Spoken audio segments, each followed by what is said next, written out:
Um, okay, so we can get started.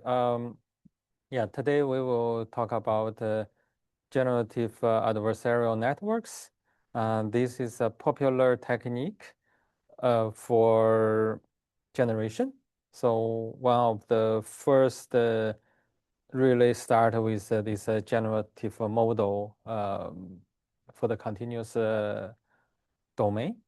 And it's a pre-diffusion. Now a lot of things already move to diffusion, but this is still one of the techniques is widely used, and also it's very informative to learn. So essentially, we will cover the key ideas, both in terms of the original GAN, and we will talk a little bit about later development, in particular this WGAN results, which make the training more stable. Okay, so this is the content. So if you if you look at that, so basically we will first talk a little bit about this kind of generative modeling with so-called generator. This is a more modern way to do. The advantage is it's actually easy to apply, easy to generate, we will see. The slight disadvantage is that it's very difficult to evaluate, make it, because there is no likelihood. If we have a likelihood, we know we can use log likelihood as a loss function to evaluate how good, just like a large language model. It's always a next token prediction. You can have a log loss, basically cross entropy loss. Then if you have a generator, there is no such concept. So this makes it a little bit trickier to evaluate for all these kind of models. Therefore, people come out with different ways to evaluate. We probably talk about evaluation maybe later on. So right now, we for this lecture, we just probably more talk about this method. Then we will talk about the particular in this family. I think the first practical one, make it work, is these generative adversarial networks. I mean, in this, we'll discuss this formulation. We'll talk about, also in the end, we'll talk a little bit about the training trick they use. And then this brings to this WGAN, which easier to train.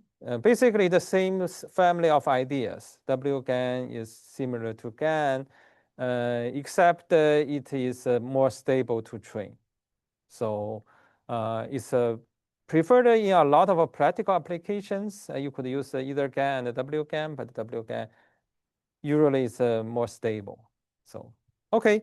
So I think that's what we will talk about, and we will show code as well as there's a code book. The implementation is very short. These are demo codes, so if you look at those, it's pretty easy to see what is going on there. Anyway, so let's look at the motivation about, remember we talked about discrete generation previously, last lecture and before in the large language model, even in the image generation, if you recall last time we make it to be a sequence problem, discrete. For the discrete, we have this cross entropy loss, so we can always try to measure the so-called likelihood. In the more general setting, right, today we are particularly interested in the continuous setting. All the X will be continuous. They come from an unknown data distribution. And we want to generate new examples that look like they come from this particular distribution. So this is basically problem definition in generative modeling. Classical statistics, right? This will usually start with the explicit probability model, p theta. And then you use maximum likelihood estimate. Today's lecture we will talk about, if you look at that, we don't have X, Y, we call the unconditioned. But you know, everything can be changed to condition without difficulty, in particular in the GAN framework. So we will not particularly talk about the conditioned. Choose a parameter family, right? Theta is a model parameter, and then you use a maximum likelihood estimate, right? So this is classical statistics. In fact, we will talk about this also in the next two lectures. Next lecture, we'll talk about energy-based model, which is in this framework, as well as talk about the training, which is a lecture after. So basically next Monday. So we do have two lectures talking about this classical. But before that, we will first looking at the little bit more modern, you can say, it's a GAN approach, right? Then you need to sample. Right. So basically, you know, in the classical statistics, you need to sample from a distribution. And this is what we will talk about next time. And then you also need to learn the distribution estimate, right? So this is the lecture after next time. But usually it's pretty difficult. The maximum likelihood estimate in the continuous setting, in the general framework, as we will see in the next two lectures, you will realize that it's actually not a trivial problem. It's a complicated problem, which even today, there's no very good solution unless you do approximation. Or unless you have a discrete data, right? In the large language model, you make it discrete data, then you can do that. But in the continuous data, there's no great solution to do that directly, even now.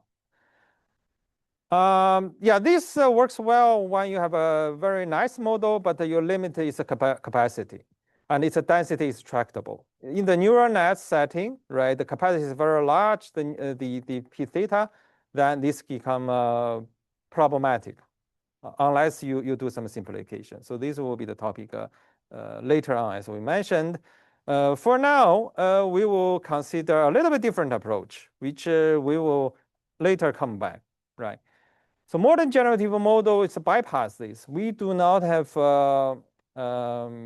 probability model for the continuous data, right? We are for discrete data we still can. Large language model is a probability model. For continuous data, we don't.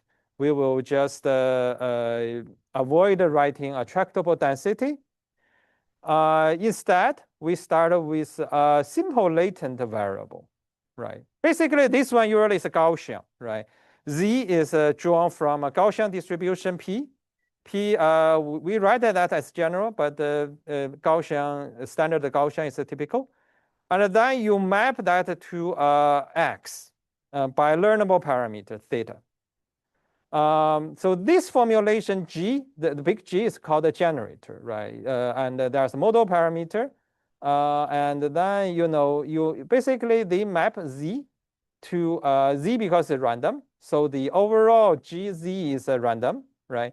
But the idea is you hope the GZ generate X. X will have the same distribution as what you observed sample, the N sample, which we showed before. And this one have the same DPU. So this is slightly different. One advantage, of course, of that is this is relatively easy to model, right? From neural net, you can always write a neural net. You map random Z to whatever the data space. So this is doable. We will see examples later on. But the interpretation is the following, right? So first the P is easy, so you can do that. You can draw samples, and then you G maps latent into the data space so that they change. So this is also easy because these are neural nets, right? And there's an implicit distribution, PG over X. For the typical for the maximum likelihood, you need to know PG. P is a PG, G is a generator, right? Generated distribution of generated data. You can think about that way. But we don't know this density.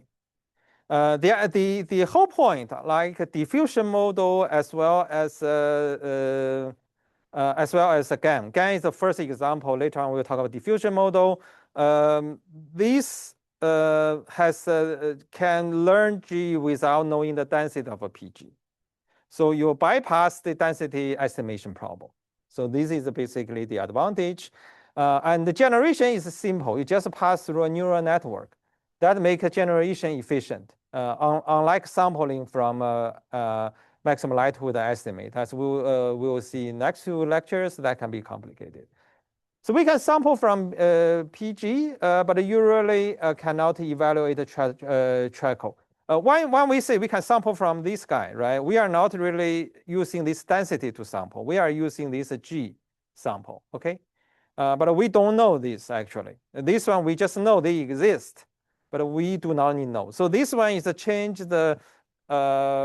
this statistic, make a generation easier, but make the density harder. You don't know the density, okay? You know the generator. Then you have to come out with a different way than maximum likelihood estimate to estimate this generator, right? So this is the purpose of GAN, and this is also purpose of the diffusion model. So they all learn generators such that they are actually bypass the density of this guy. Right? This is hard, and so far we don't know a good method even now. Although we talk about some methods about the density in the next two lectures, but we don't know. But those are approximations that are not working as reliably. So we don't know the general method of dealing with this. Okay, so in comparison, GAN or especially diffusion model is much more easy to work with and more stable.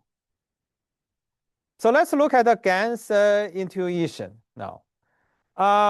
G only tell us how to sample, right? The question, of course, once we learn the G, where we know how to sample, we are done. The main thing for GAN is how to train it. The core ideas, and then it's implemented. It's a very clever idea. It's a very nice idea. It's basically can be used in many other places.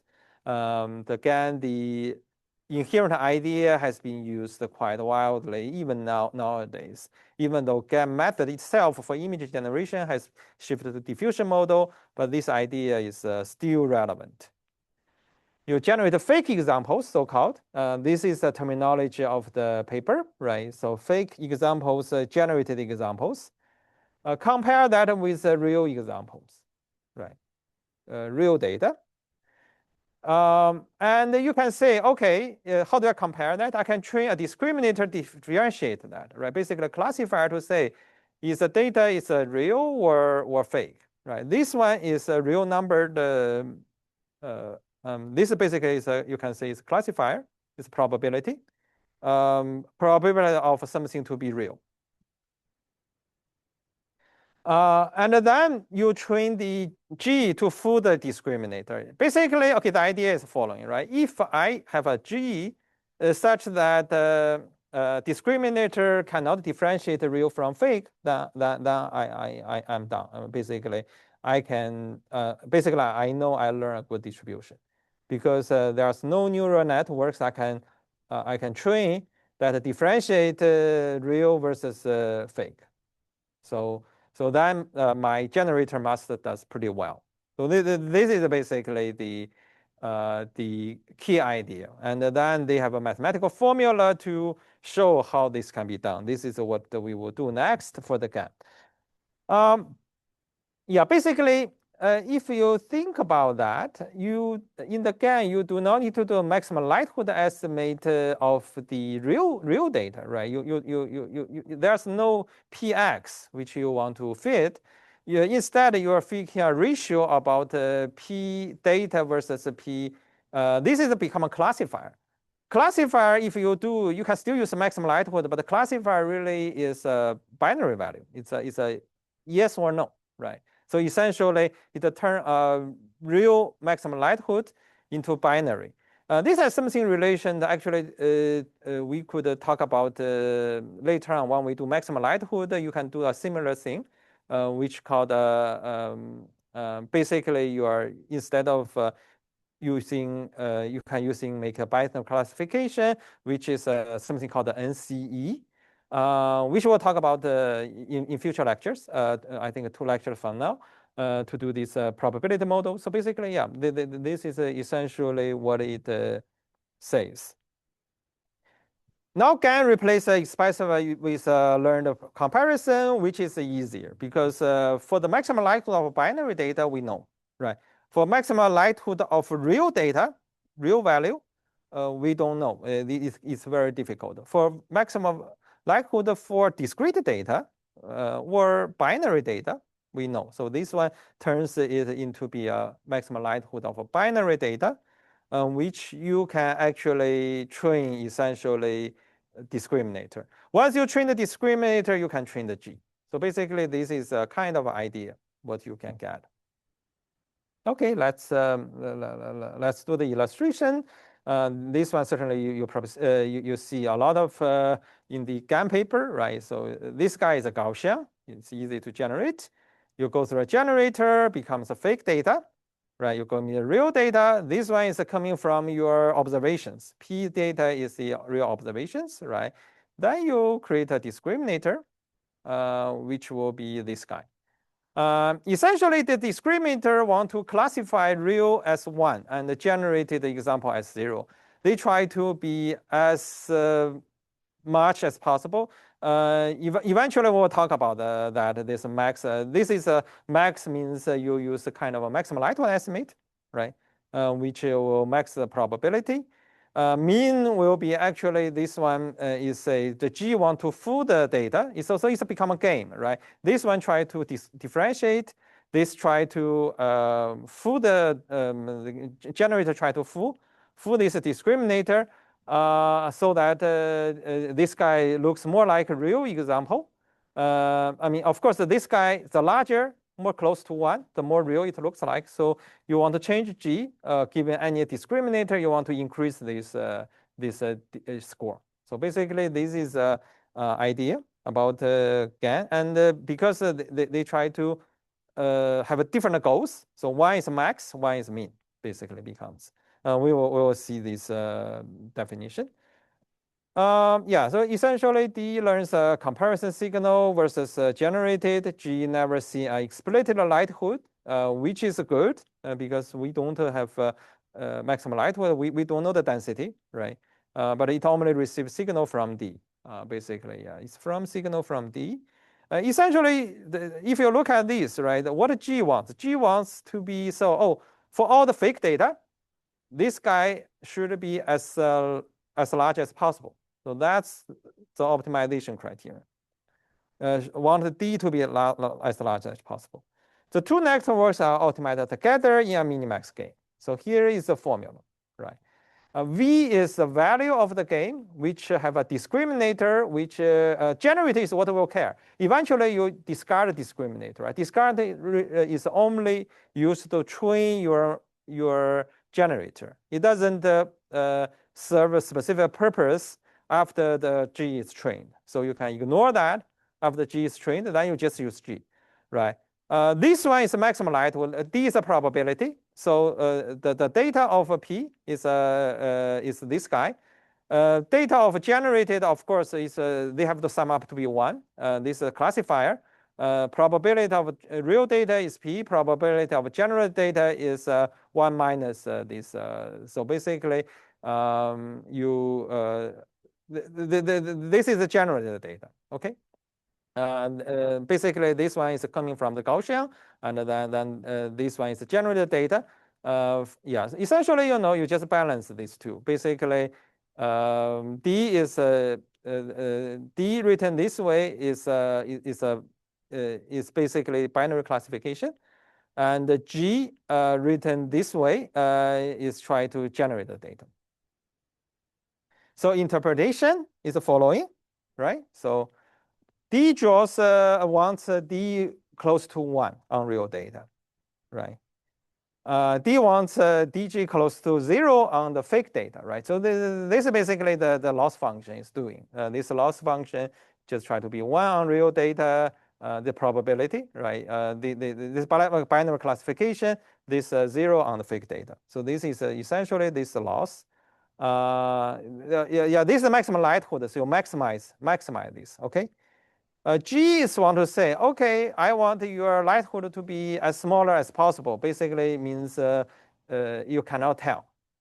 G wants to full D, so it's a mean, right? So max means the larger the likelihood, the better you differentiate.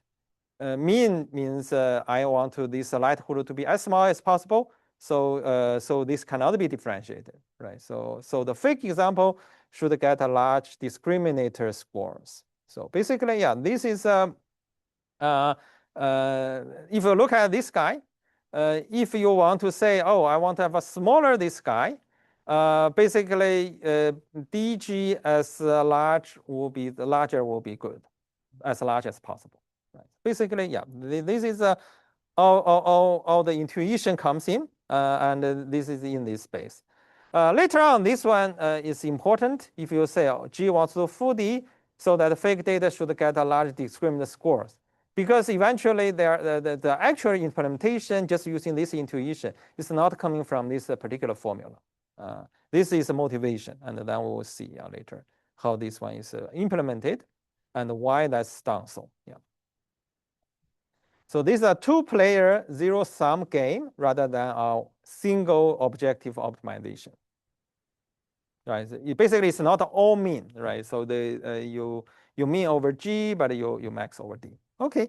So maybe we'll quickly talk about some theory about this. This one we can go a little bit quicker, just so that you go into again. This is in the GAN paper, and you just say what is the induced loss of G, right? If you can, you just find the optimal discriminator for any fixed G, then you eliminate that, and then you find the loss for G. Think G is fixed, right? The key result, when G is fixed, what is the best discriminant you can get out of this formula? The formula is basically says the following. This is essentially the classifier, right? If you look at the maximum likelihood estimate, is essentially the total distribution is P data plus PG. Because there are two, and then the probability of P data is this guy. For any X, right, P star is this one. So this is the key formula. Actually, it's you can plug in, and then you basically get. So eventually you are learning this, right? But you learn this through neural network, right? So basically, this is a formula. And this formula you can plug into this later on. But this one is actually intuitive. I don't want to go too quickly. Just using this formula, this is standard derivation. But intuitively, basically, all the math. This one actually is a kind of simple probabilist. The base error or whatever for this maximum likelihood estimate, what it is, and this one basically d theta data and d and this guy. So this one basically is the solution of the optimal discriminator given your generator. This is a generator distribution, this is a data distribution, and this is a ratio.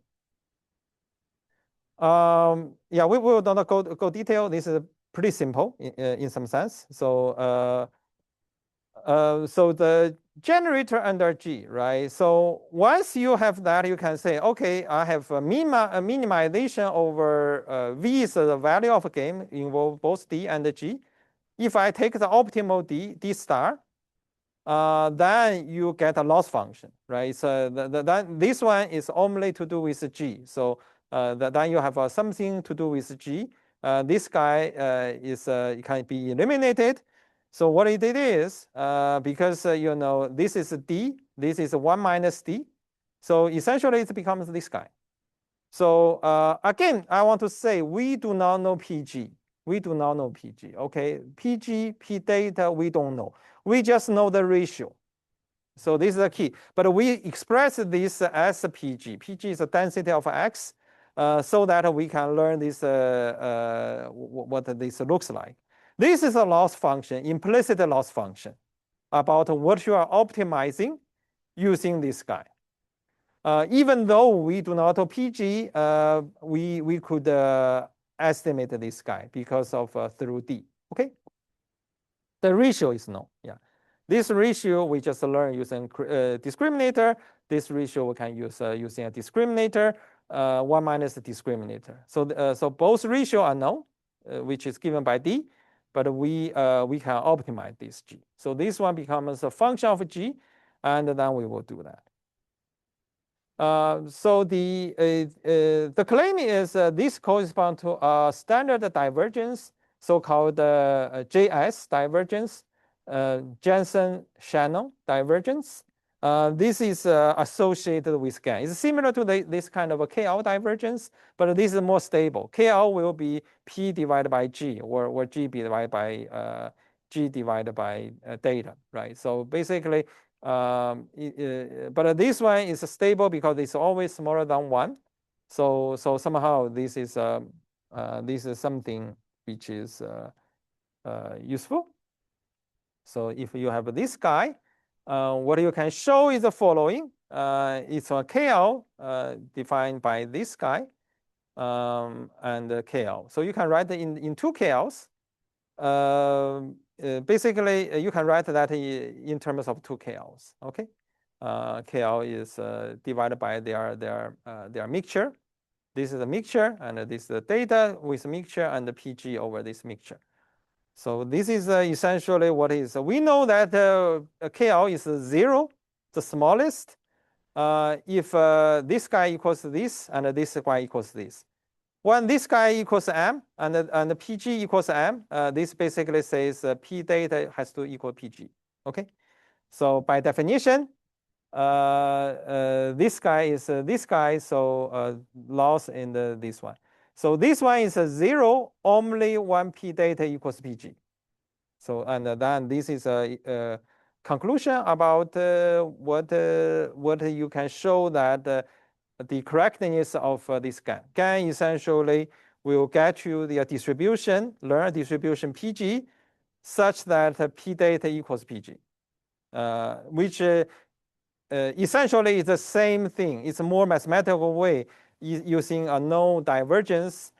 Same thing to say that you are actually cannot differentiate these 2 distributions. Yeah, if you can differentiate these 2 distributions, this is not 0, then you can train a discriminator to differentiate that.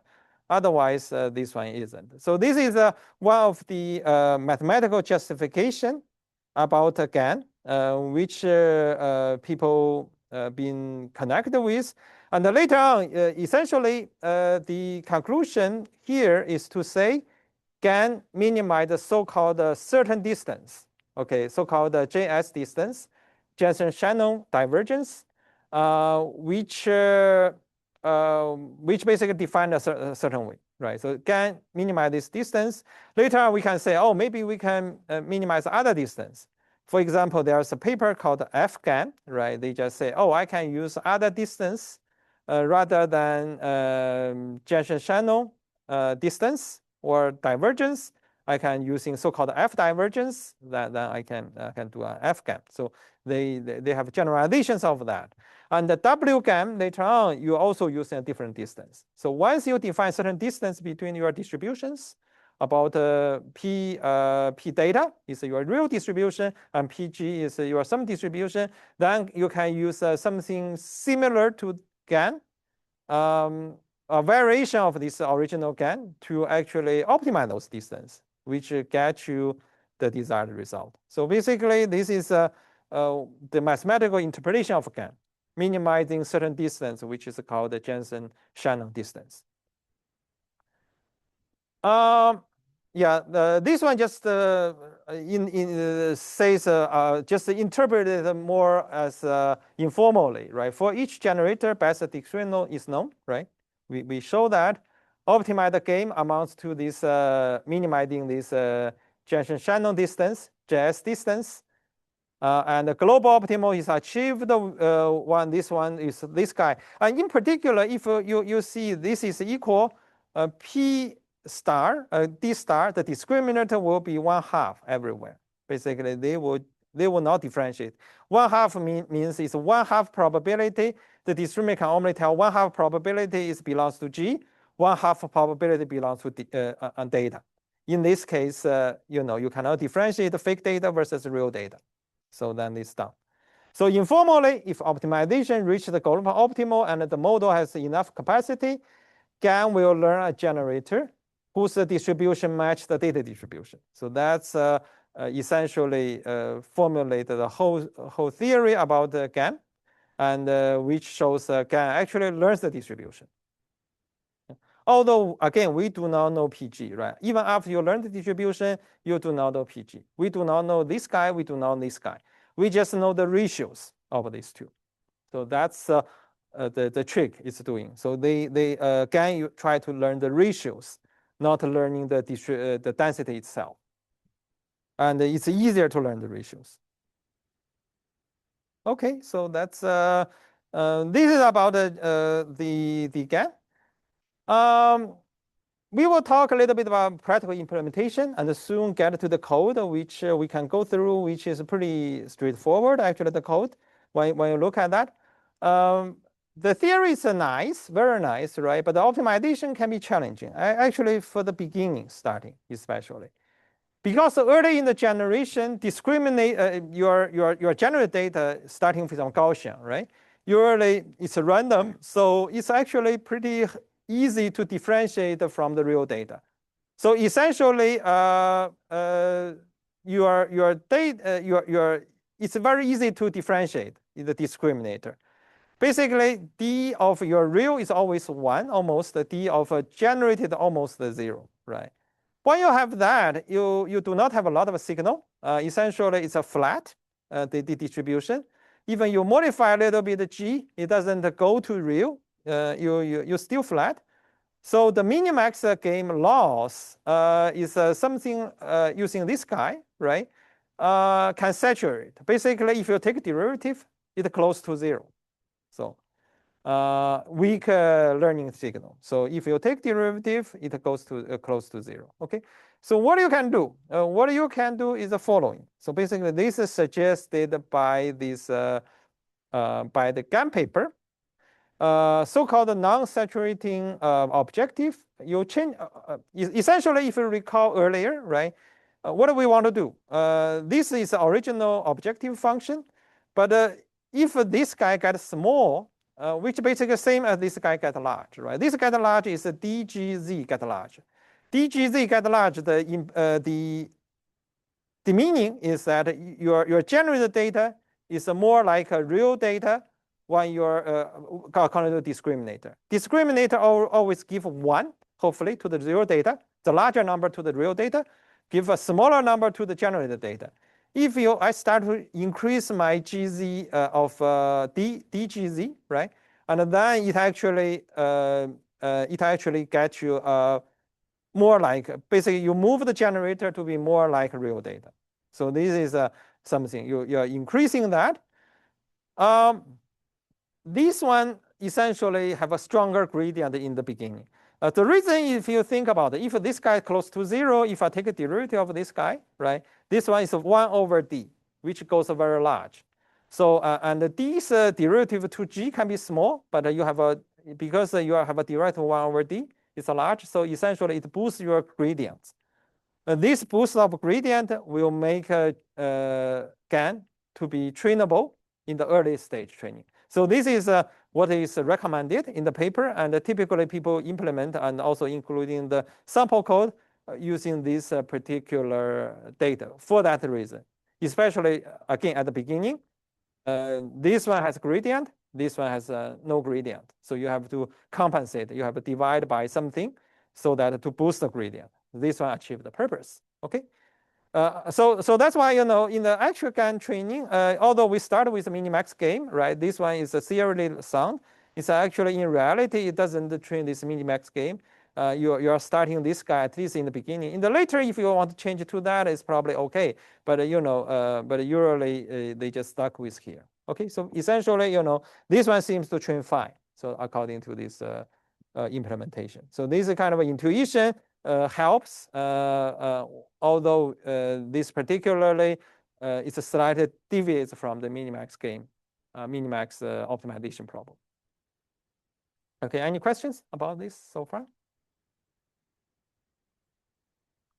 Okay, so maybe we can move on to talk about this empirical thing, right? So this is an update, right? Well, usually, when you have a discriminator, you're writing this logit form. This is a logits, right? Logits, and then this is a discriminator. That's typically. And once you have this formula, what you get is you have when you do the loss, this one becomes logist loss. The maximum likelihood, right, of your D becomes the logist loss of this one. In particular, this one is because you are looking at the logits is your neural net outputs. As we said, we always model logits, not model probability. You translate that into probability. So the loss function is a binary cross entropy loss in the logits. That's basically logist loss. And this one is a real, the label is 1, right? For the real data, it's always label 1. For the fake data, it's always label 0. So basically, you just give binary cross entropy loss with your logistic neural network and with 1 with 0. Okay, and this is basically what it looks like. It's basically logistic loss. Yeah. Okay, so the non-saturated generator, then you can this one again. We use the log of D, right? Log D. Here you want to move G to be 1. So basically, you are raising that. So you use binary cross entropy loss with your logistic, with your G, and with the label 1. So basically, when you do the PyTorch, you have one of a minimizer. This is training discriminator, discriminant F using logistic. Then you train a generator using loss. Again, it's a binary cross entropy loss with 1, which you try to improve your G so that it looks more like real data. So basically, this is a training loop. Okay, you get. Typically, we just one each according to the original paper. It's just one step of this guy, one step of this guy, and then you just train both discriminator, logits, as well as the generator. So here, yeah. So you essentially, this is basically implementation you're going to get, right? So when you do the neural net work with the logits, and then this guy. So this is a training loop. Just quickly go through that. I mean, these are real images, right? This one actually in the notebook, and it's pretty straightforward. You need to have 2 optimizers, 1 for each. This is real targets, right? It's 1. It's always 1. Fake targets is always 0, right? This is 1s, this is 0s, right? And this guy is the Gaussian noise, right? This one is Gaussian noise. I mentioned we sample Z for the generator from Gaussian noise, and the fake image will be the generator of Z. This is MNIST. So basically, it's an image, but you can generate whatever you want. This one very simple 2-layer neural network to generate the MNIST. The optimizer. So you have 2 optimizers. One is optimizing with, if you look at the 2 optimization problems with 2 different loss functions, right? Real loss is a BCE. We mentioned in the previous slide. Real target is 1, right? It's always 1.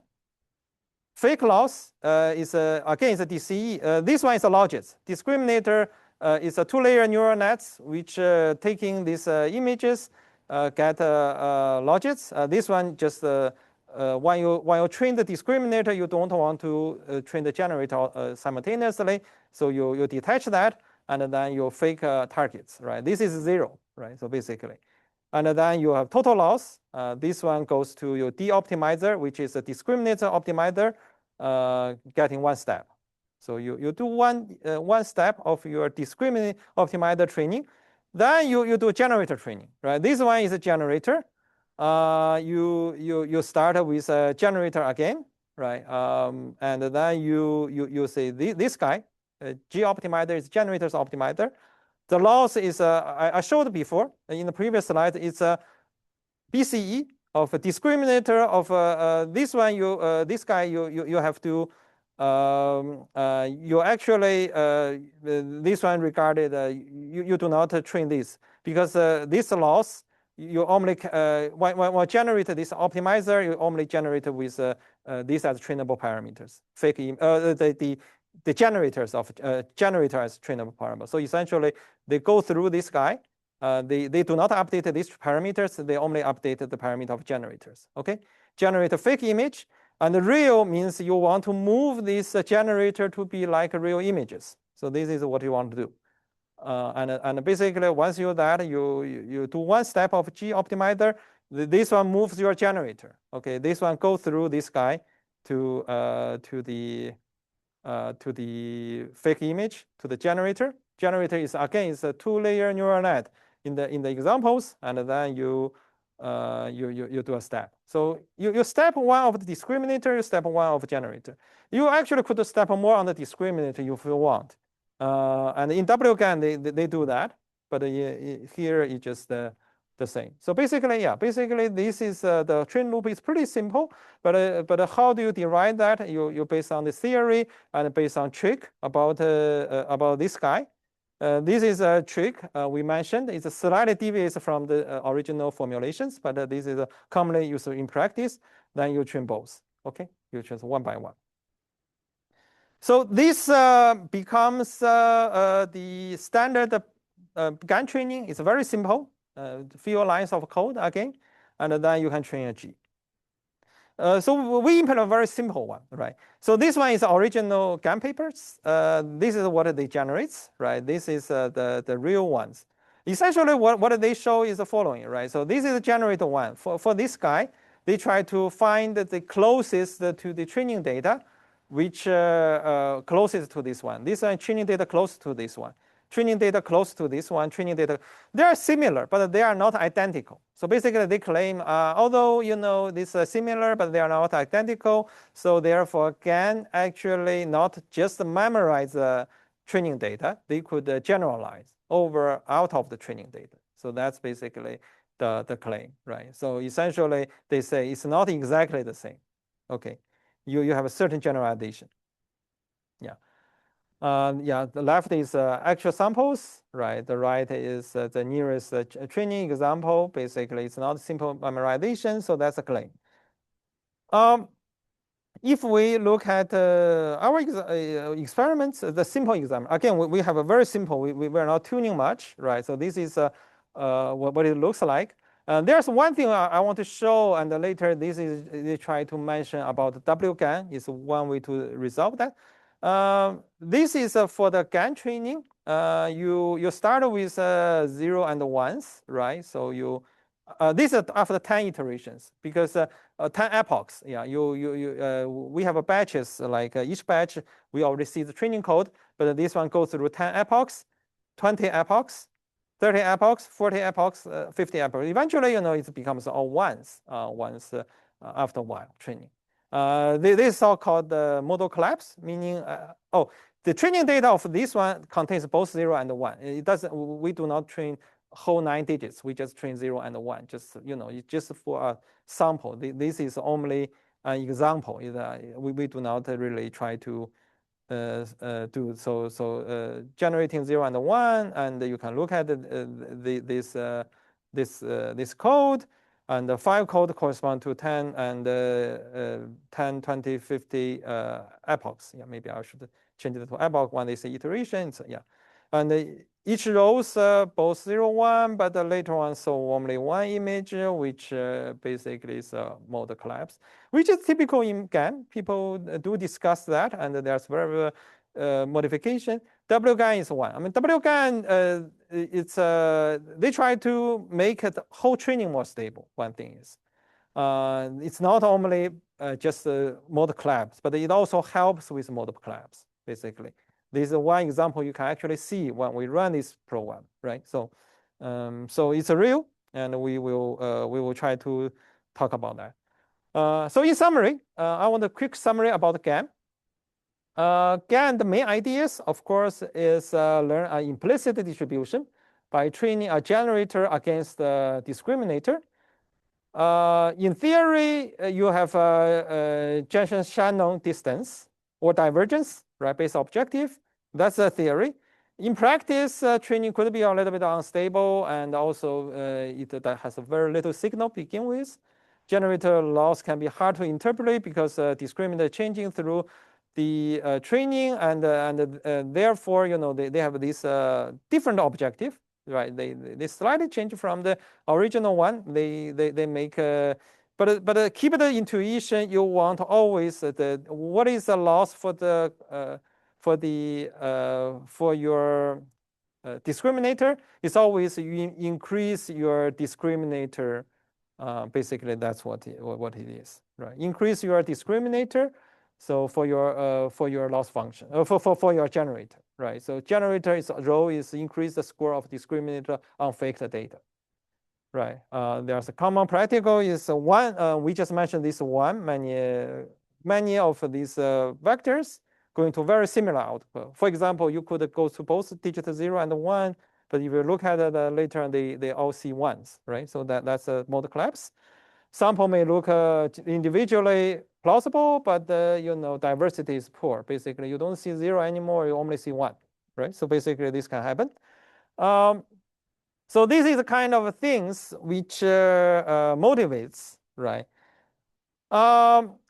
WGAN, right? So WGAN, of course, it's talk about two things actually, mainly. One is certainly this discriminate the mode collapse as one part of the motivation, not the only thing. The other thing is more to do with if you think about this discriminator, we have to change. We originally have a minimax, but in reality, we do not modify this minimax. We are doing something else, right? So WGAN then essentially talk about slightly different ways to make the training more stable. So that's so we will move that, and hopefully, if you just look at the code is very just few lines, pretty straightforward compared with what the formula is. So let's look at the WGAN.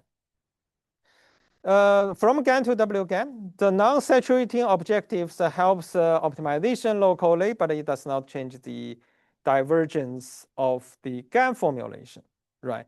Remember, I mentioned that there are later generalizations about GAN to other formulations, other kind of divergence, right? Not a JS divergence, but other divergence, even KL, reverse KL, or other so-called F divergence.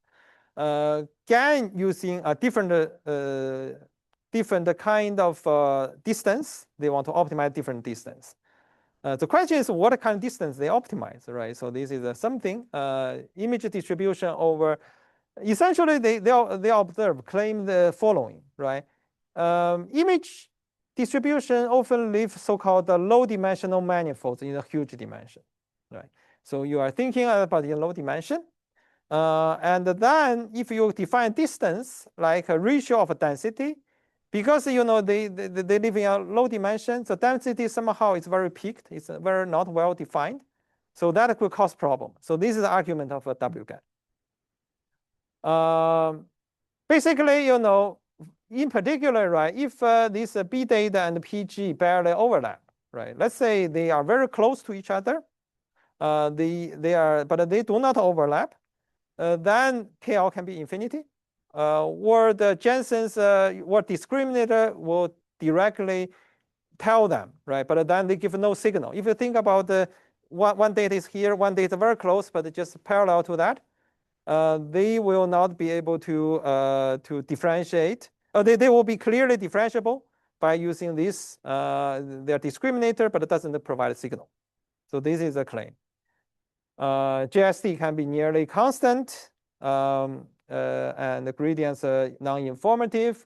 It just not there. So simple picture is if P data is centered near x equals 0 and PG is centered x near theta, as long as the two support state disjoint, the JS can barely change with the theta. Theta change, it still, so I change theta a little bit, right? So if one is here, one is very close, but I will change a little bit. It doesn't help the JS divergence. So the whole thing doesn't provide much of a signal. So for the training my G. So that's a claim about the WGAN. So they want to resolve. So they want to use a different, which is more sensitive to how close these two data points is. Just change the update rule, but change the distance. Okay. So this is the whole thing. The so-called Wasserstein distance, which is important in all these, a lot of this distribution learning setting. The Wasserstein distance, Earth mover distance, measures how much mass must be moved in the continuous domain from one distribution to another. We are thinking about the continuous, and also we are thinking in the continuous space, there are things called closeness, right? If two data are close, this is the data, this is the PG, right? Essentially, this data I want to just move to the, so that they how much movement I need. If one is here, one is very close to that, you need a little movement, right?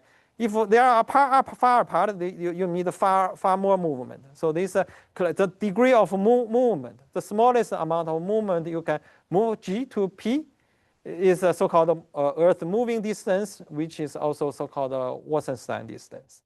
This is basically has a closeness concept, which isn't there in something like KL or in something like JS distance. They are all pointwise distance. Even you move data slightly different, you can change it from 0 to infinity. But here it doesn't. If you move slightly, you change very small. So this is the argument about WGAP. Yeah, essentially you say, this one doesn't overlap. Wasserstein can still refine how far apart they are, which makes meaningful near 0, 1, 1, 2 distribution are close. And basically, if these two distributions are close, the distance is small. Two distances are close, JSD is not small, unless they completely overlap. Okay. So this is the point. Yeah. When you have a low dimensional structure in a high dimensional space, when the data are non-overlapping, but very close, Wasserstein is good, but JSD is not. So, and then they say, okay, we should use Wasserstein, right? So that's their claim. Wasserstein is a much better space. It's much easier to learn. It's more easier to drive to learn this kind of generator because of the situation. You can always move it closer when you have that. So basically, this is a formal definition, but essentially, you just say the amount of movement you need by moving from one distribution to another. This is of a more formal definition. So this is a so-called Wasserstein 1 distance. Yeah, there are Wasserstein 2 distance, there are other distance, but this is Wasserstein 1 is basically defined this way. How much mass under PG is matched to under that, how much movement you need. So this is a pretty, this is a little bit technical. We just put that for information, but all you need intuitively, at least for this class, we will not say very, very technical like this, but this one just for your information, especially you try to understand the formal mass definition, but essentially the movement needed from one to the other. This also called optimal transport distance, because you are transporting the mass from one distribution to another, right? What is that distance? Means how do you transfer, you are moving mass from one distribution to another distribution, how the minimum movement you need to move to make it happen. Okay, so this one is this one is if two distribution, maybe two data clouds, they are very close, then you move a little bit of movements, right? So basically, yeah. So this is it. There are so-called duality. Again, we are not going too much about this, but this one is a key to this formulation. Basically, the claim is the following. So the Wasserstein distance is the, basically, you can look at the P data and the P generated. This is generated data, fake data. This is real data. right? You look at the function, so-called Lipschitz function. Lipschitz function means this guy. And Wasserstein is the worst possible Lipschitz function, make it larger. Such that this one you can think as kind of play a role of a discriminator. The larger this guy is the more you can tell PD apart from PG, right? PD again is real data. PG is fake data, generated data, and you want to something this function is a discriminator-like. You can view that as a kind of a discriminator, which can tell apart these two. But this one is constrained using the so-called Lipschitz. Okay, under this, Wasserstein can be defined that. So the idea about Wasserstein GAN is say, oh, let's try to implement this function, right? I want to move G such that this guy, the max, again, max is always larger than 0, larger equal than 0. To be cannot differentiate these two, so that in this family of function, it's always as small as possible. So again, this minimax for the generator. You try to minimize this Wasserstein distance. For the for this F, you want to improve this. Okay. So this turns function optimization, which is basically WGAN, and here is the minimax of problem. So they actually just changed the minimax problem. If you think about this minimax problem, yeah, you first, if you remove the log, right? Think about that. In the original GAN, you have a log of a discriminator between 0 and 1. Here you remove a log for each one, right?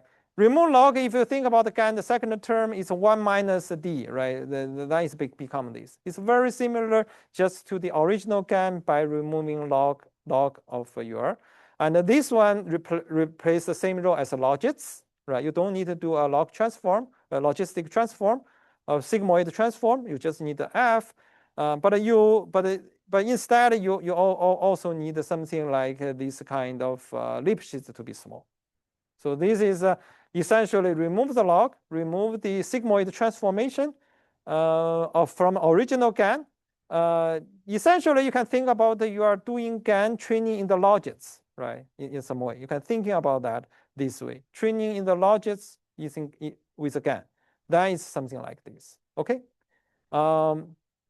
If you train with the logits, then this becomes that, and then this min max. Max is you put additional condition on F. That's also important. So your original logits has to be somehow be Lipschitz. Yeah, basically a smooth function. Compared with vanilla GAN, what you get is the following. Lipschitz actually means the following, right? If you look at the formula of Lipschitz, Lipschitz means that when your x change a bit, function value doesn't change a lot, basically. The function value change is smaller than the distance of changing x. You predict x by a certain amount, function value cannot change by the norm of that amount. Compared with vanilla GAN, what you get is the following. There's no sigmoid, there's no log, no binary classification objective. Basically, you think about the original GAN, you are training logits, right? You need to pass through this logistic loss. Logistic loss is it's a curved, right? It's not straight. Here, just completely getting rid of the logistic loss, you just train the logits itself. That's a way you can think about this. That becomes that. There's no sigmoid, there's no logistic loss, right? There are no BCE, like binary cross entropy loss. This one, I think the paper is called critic, but basically it's kind of a discriminator, but it's a more real valued, more corresponding to the logits of your discriminator. You're training direct on that, right? Real valued F. So basically, this is what it looks like. The algebra directly approximates Wasserstein distance. This is by the theory. The theory of this guy, when you have a smooth L, it's a Wasserstein distance. Okay. This is a more meaningful notation of closeness even when supports are disjoint. So this is a claim of the paper to try to motivate this guy. Gradients are often more informative. Yeah, this thing, because F is more free-ranged, right? F is not like the original. If you think about the D is always saturate because 0 to 1, and they saturate. F here can be more free-ranged, so the derivative also happens to be better. You do not need a booster derivative. F itself usually gets you informative derivative going to G. This guy, if you think about this one, this guy again, you are trying to while you minimize, you try to increase FG, right? F try to give positive to P, negative to G, the fake data, similar to this GAN. But then F here, if you want to make it small, you want to increase this guy. This is very similar to GAN if you look at. Very similar to the logistical view of GAN instead of but without a loss. But without the loss is compensated by this guy. Just intuitively, you look at how the formulation and the theory is Waterstein. Original GAN is the so-called JS distance. Theory of WGAN is Waterstein distance. So neural net is harder constraint. So this constraint actually tricky. So this is actually the you can say it's a kind of not as nice point as GAN doesn't require this constraint, but here you have a constraint cannot be imposed exactly. So in practice, we enforce that only approximately. The constraints are about Lipschitz of smaller than 1. So we will talk about the ways to impose that, including our following up work, which also very popular. Update for WGAN. So original GAN, training alternative between critic and the generator, and the basic critical step, right? So this is it.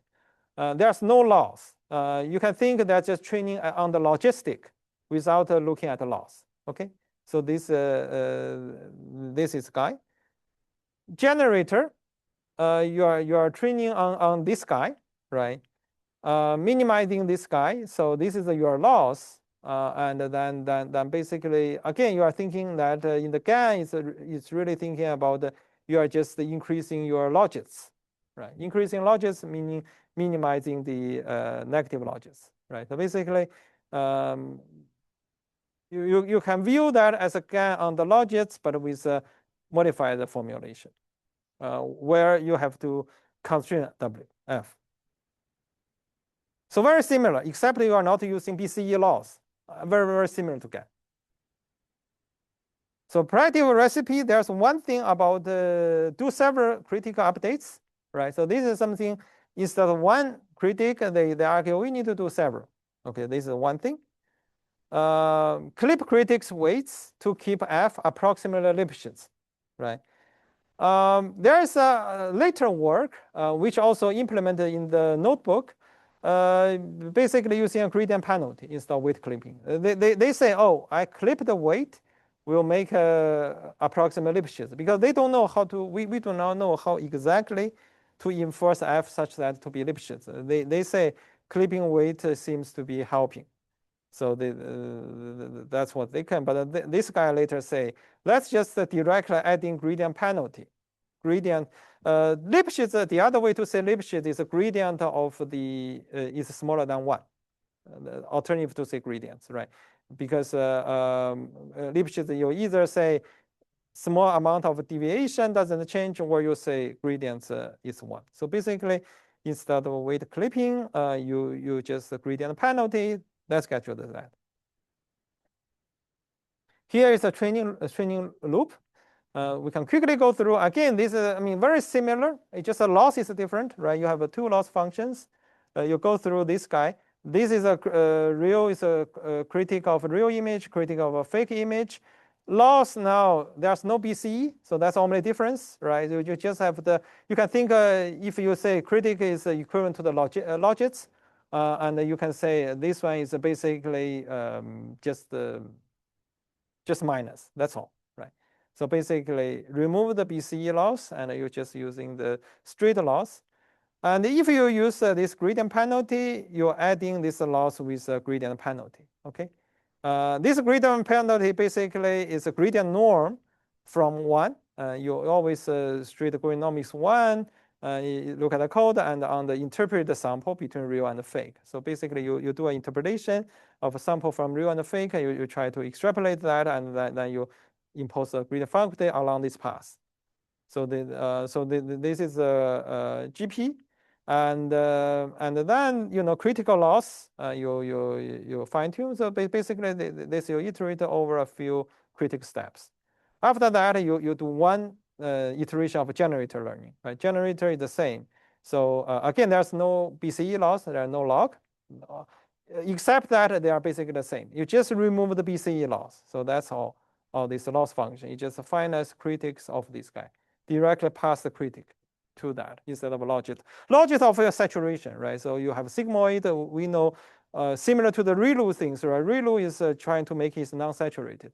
Logits, logistic always, sigmoid is always saturated. So this one removed is more non-saturated. So that's basically the thing. I think that's all about it. From I cover quite a bit, but if you look at the code level, really not too much difference. So that's why you can pretty easily cover these two. Just looking at also intuitive level, it's also the same. Making fake larger, loss is small, right? Loss minus of this one small. So basically, this one critic of this guy should be large. This is the same in the GAN. GAN, you think about logits has to be larger, right? The only thing, there's no loss function. This guy has no loss function.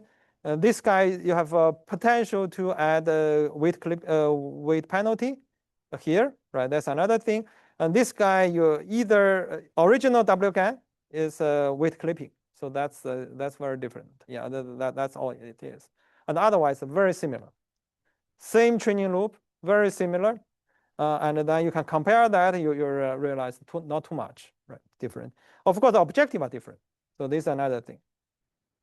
This is an example given in the paper, which says following. Says basically, they should have other examples, but I just want to show this mode clipping, mode collapsing. This is WGAN, right? So in particular, this one is this one is GAN. They say, GAN eventually doesn't generate good images. They have mode collapsing. They look similar, and this guy looks much better. Basically, that's what they are saying here. Yeah, shows scale degree of, but essentially it becomes strange. Yeah, the doesn't become better. While you do much better with WGAN. Basically, the empirical result look good on the WGAN. This is on the WGAN paper, right? Later on, there's a WGAN GP. GP is a gradient penalty. We mentioned that and also show that in the code. So this is the same example, same architecture, same kind of training loop, except I changed the adding the gradient penalty for this one. Also, I added a little bit about the